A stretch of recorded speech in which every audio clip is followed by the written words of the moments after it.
The call came when the road was empty and the sky was black glass. Her voice cracked through the speaker, fragile, trembling. "Mommy, it hurts so much. I feel like I'm dying." The wheels slipped in my hands. I forced my voice steady. "Where's your father?" A pause.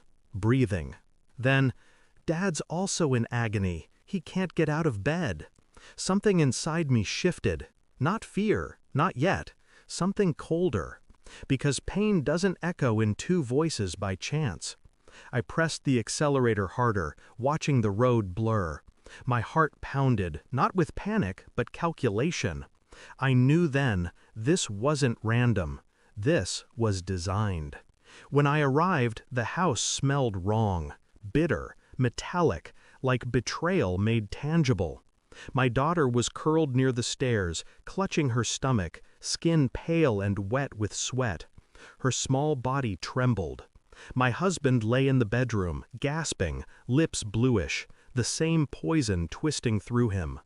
Two bodies broken under the same roof, waiting for me to witness. I called the ambulance, my voice measured, almost detached. 2 lives to save, a family portrait in shatters. Yet under the commands, under the rushing feet of paramedics, my mind kept circling one truth. This house had been turning against me long before tonight. Late-night whispers on his phone, receipts hidden under car mats, the faint perfume that clung to his collar, not mine. Now both he and my child lay poisoned, and for the first time, I saw the threads connect. Not random, not fate, a secret leaking poison into us all. I didn't scream, didn't collapse. While the doctors worked, I sat in the sterile hospital corridor, spine straight, hands folded. On the surface, a worried wife, a terrified mother. Inside, quiet fire. His phone was in my bag. I scrolled. Slowly. Precisely. Messages. Deleted and recovered. The name of a woman saved under Mark, electrician. Her words soft, indulgent. His replies desperate. She suspects. Not yet. Soon.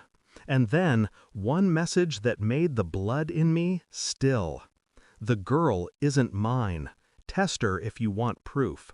She'll never know. Not mine." The nausea rose like acid, but I forced it down. At dawn, I ordered a DNA kit. My hands didn't shake. I became the scientist of my own destruction. A strand of her hair, a toothbrush, evidence collected like crime scene fragments. Days passed. My husband recovered, feigning innocence, speaking of bad food, of bad luck. My daughter healed slower, her eyes searching me for comfort I could no longer give. I played the role, smiled, soothed, kissed his forehead, while inside I counted down the hours until the truth came home in an envelope. It arrived on a Tuesday, a plain white package, harmless, forgettable, until I slid it open and saw the numbers. 0% probability. Not his child. My hands closed around the paper, folding it until the edges cut my skin. The sting kept me from drowning. That evening, I set the report on the dinner table, beside his plate. No words, just paper between us. He read. His face collapsed. First denial, then fury, then fear. His fork clattered onto the plate. "You went behind my back?" he stammered. I looked at him, my voice even, cold. "No, I walked through the front door of truth. You just never opened it." The silence stretched, suffocating. He begged, he twisted, he spoke of mistakes, of weakness. He even tried to shift the blame to me, as if my suspicion created his betrayal. I didn't argue. I didn't need to. I stood, walked to the door, and opened it. Outside, her car waited, the same one I had seen parked down the street too many nights. She stepped in, pale, uncertain, caught. I didn't say a word. I only handed her the folded report, watched her hands tremble as she opened it. The two of them stared at each other, trapped in the cage they built together. And I, finally free, turned away.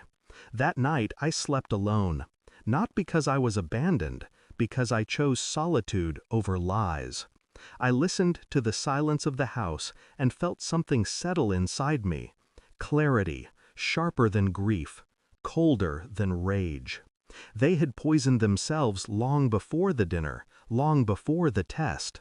My role was never to save them, only to witness, to know, and knowledge is its own revenge. I kissed my daughter's forehead, whispering nothing, because truth doesn't need words. By morning, I was already gone.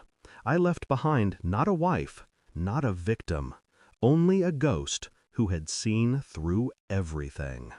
And ghosts don't forgive. Thanks for watching. Don't forget to like, share, and comment. Subscribe now to Cheating Stories Insight World for more amazing stories.